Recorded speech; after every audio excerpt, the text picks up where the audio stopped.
The name that comes up, of course, in terms of so many environmental parks or game parks, there are United Nations agencies which speak for themselves. But there's also so-called environmental groups like the Worldwide Fund for Nature. What's your feeling about the way the environmental movement is being operated? The Worldwide Fund for Nature, of course, is headed by Prince Philip, of whom I would certainly not buy a used car or from him, and Prince Bernhard of the Netherlands, his friend, two of the bloodlines. Since that fund was established, African animals are being exterminated at an even greater rate, believe me.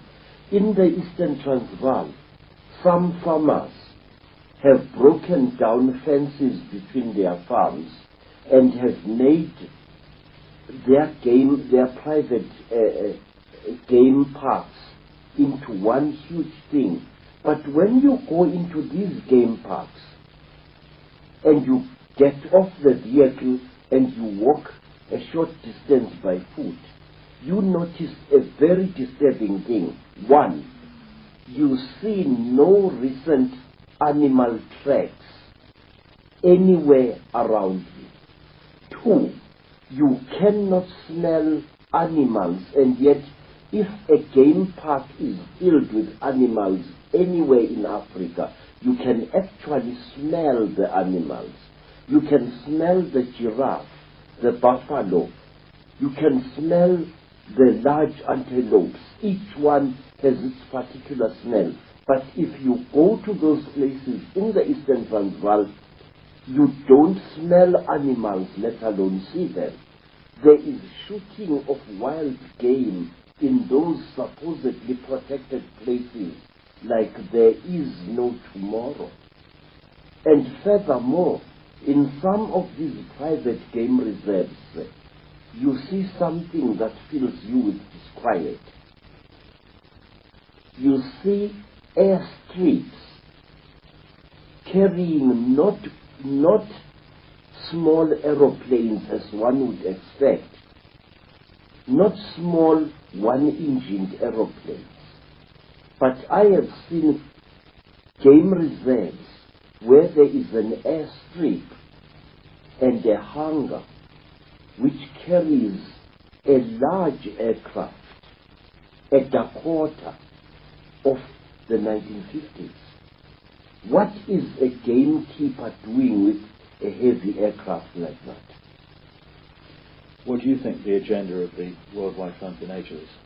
I think, sir, it's an exercise in cynicism, an exercise in utter hypocrisy. And it doesn't surprise me that the leader of this fraud is a man whose eyes are like those of a reptile, a man whose lips look as if they were sculptured with a cutthroat razor. What is the answer, Credo? What do people need to do to stop this agenda becoming reality and to turn it round and create the kind of world we want to live in? Sir, I do not have any ready-made answers to your question, but I will tell you this. Our first duty is to make the whole world, the whole of humanity, aware of the threat facing it. Such is the blind spot in our brains that when people threaten us publicly that they are going to exterminate us and our entire nation, we don't take them seriously. For example, this threat to Africa is visible to everyone with a little thought, but it is so monstrous, so huge and so fearsome that our conditioned minds refuse to accept this. Now, in England, there is a deadly looking animal which I once saw. That animal is really a little wizard or a witch. It is a sleek animal whose body is very flexible. The English people call it a stoat. Yeah, a stoat. Now, when that animal chases a rabbit and corners it, the rabbit stops and freezes, and it looks at the stoat with totally hypnotized eyes. It is as if this animal is refusing to see the stoat, and the stoat catches it and eats it. We are reacting exactly like that.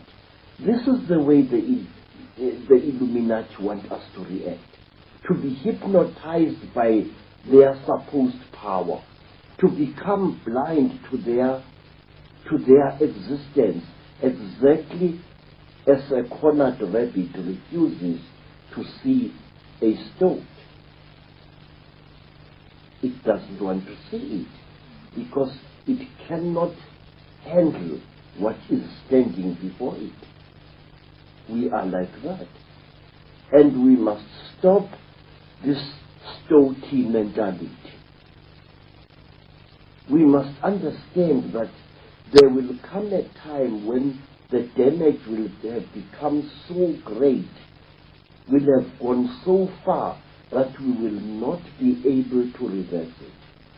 But I believe in this power set of the great African proverb that goes, Mudimu uphala baloi. God is greater than all the wizards and sorcerers on this earth. And I know that if as many people as possible are aware of what the Chitauli are doing, the Chitauli will be forced to retreat. Already, there are signs that they are getting desperate. Why? Because the human being is trying to bring out the God within itself. We are trying to become gods, and we are succeeding. It's only a few decades ago when there was no one on this earth who knew or cared anything about animal conservation, who knew or cared anything about the protection of the environment. But today, sir, there are thousands of such people worldwide. It is a hopeful sign, a sign that should be encouraged. Let the power of light shine in the dark corners of conspiracy, and as it shines, let humankind be saved.